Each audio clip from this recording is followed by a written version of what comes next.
मित्रों नमस्कार। आपका आपके YouTube चैनल भारत प्यारा जग में न्यारा में स्वागत है। मैं हूं भीम बली कुंवर। इस समय जो टॉपिक है हमारे सामने वो है अजमेर शरीफ पर हिंदू मंदिर होने का दावा पेश करना और उस दावे पर को कोर्ट ने का स्वीकार कर लेना, यानी इस केस को एडमिट कर लेना, इस केस को आगे चलाने के लिए।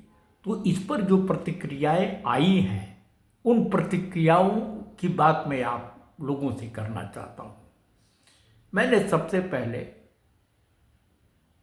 समाजवादी पार्टी की तरफ से राज्यसभा पहुंचे प्रसिद्ध वकील, प्रसिद्ध क्या आप कहिए कि बहुत अमीर वकील कपिल सिब्बल का है। कपिल सिब्बल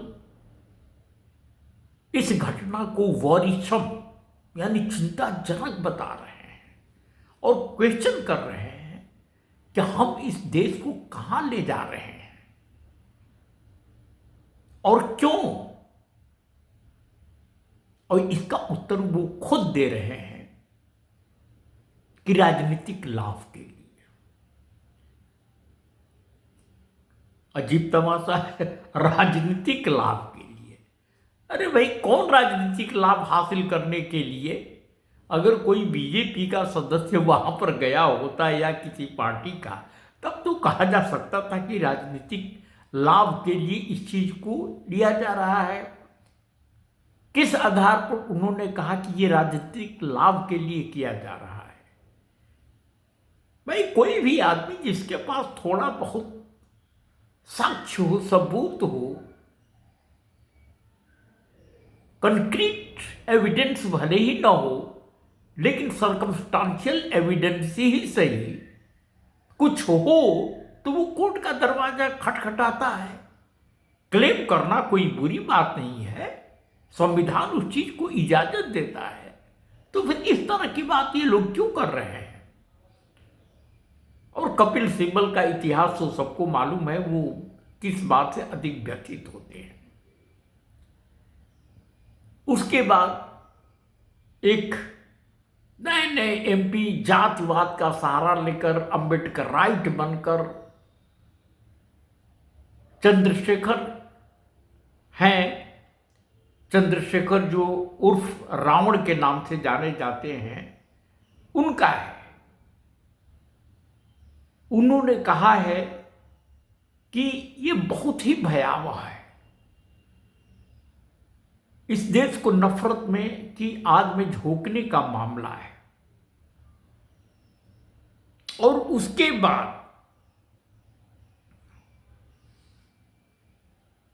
बाद ओवैसी साहब पीछे कैसे छूट रहे होंगे? उनका तो ये कहना है कि भाई सर्वे क्यों सर्वे होना चाहिए। और फिर वो कहते हैं कि अगर वो क्लेम करें कि प्रधानमंत्री के घर के नीचे मस्जिद है तो क्या वहां पर खुदाई कर दी जाएगी? वो कह रहे हैं भाई खुदाई जरूर की जाएगी, क्यों नहीं की जाएगी? अगर इस तरफ का एविडेंस कुछ लेकर आप आते हैं तो अवश्य खुदाई की जानी चाहिए।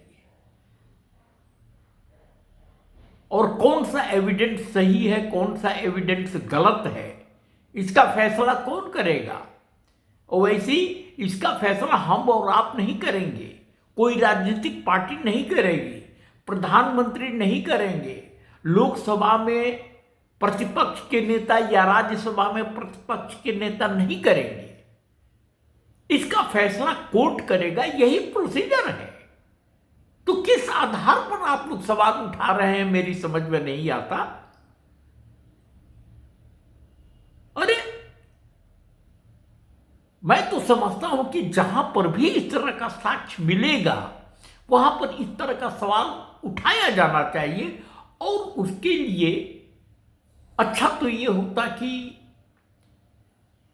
जो सवाल उठा रहे हैं, जो दावा कर रहे हैं, उनको तथा पहले से जो मस्जिद खड़ी है दरगाह बना हुआ है या इसी तरह का कोई स्ट्रक्चर बना हुआ है,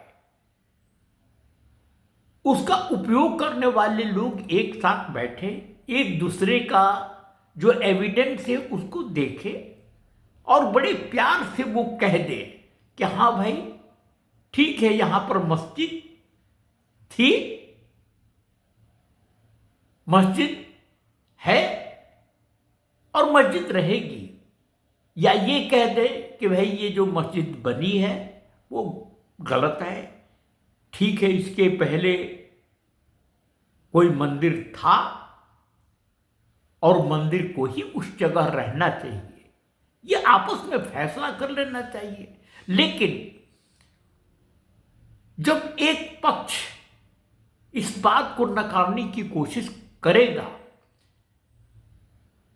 कि भारत में किसी भी मंदिर को तोड़कर मस्जिद नहीं बनाया गया, हिंदुओं पर कोई अत्याचार नहीं हुआ, यानी मंदिर नहीं तोड़े गए, अगर कोई इस तरह का क्लेम करेगा तो भाई इसका हल क्या है?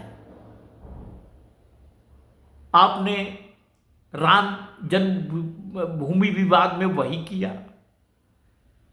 आप काशी विश्वनाथ के केस में वैसा ही कर रहे हैं, कृष्ण जन्मभूमि के केस में वैसा ही कर रहे हैं। आपका रवैया ही सकारात्मक नहीं है। अगर आपके पास थोड़ा बहुत ये आपके सामने साक्ष्य रखा जाता है तो येन के प्रकार यह सिद्ध करने के लिए कि उसके नीचे मस्जिद नहीं था, आपको प्रेम से स्वीकार कर लेना चाहिए। अगर साक्ष्य रखा जाता है तो, अगर साक्ष्य रखा नहीं जाता तो ऐसा नहीं होगा। पता नहीं कितने मस्जिद हैं हमारे देश में, उनकी संख्या भी अनगिनत नहीं है, गिनी जा सकती है और है उसका तरीका। तो सभी मंदिरों मस्जिदों पर तो इस तरह का क्लेम नहीं किया जा रहा है। लेकिन हाँ, बाबर और औरंगजेब ने जहां पर मस्जिद बनाई है और उन लोगों ने मंदिर और मस्जिद तोड़कर बनाए हैं या किसी ने भी बनाया है, तो मैं तो समझता हूं कि उसको सहर्ष वापस कर देना चाहिए। वहां से मस्जिद को या दरगाह को सहर्ष हटा लेना चाहिए हमारे मुस्लिम बंधुओं को।